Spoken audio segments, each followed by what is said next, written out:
আজকের রেসিপি ছোলা দিয়ে কাঁচকলা আলু কুমড়োর তরকারি বানাবো। প্রথমে কড়াইতে তেল গরম করে কাঁচকলা ভেজে তুলে নেব। তারপরে আলু কুমড়ো ভেজে নেব।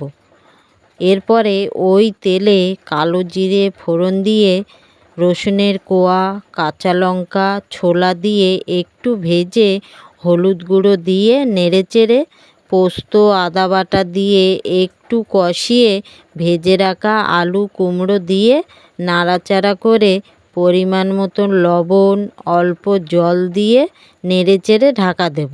আলু কুমড়ো সিদ্ধ হয়ে এলে ঢাকা খুলে ভেজে রাখা কলা দিয়ে ভালো করে মিশিয়ে 1 কাপ জল দিয়ে নাড়াচাড়া করে ঢাকা দেব। ঝোল কষে এলে চিনি, ভাজা মশলা দিয়ে নাড়াচাড়া করে ঢাকা দেব আর গ্যাস বন্ধ করে দেব। কিছুক্ষণ পরে ঢাকা খুলে নামিয়ে নেব।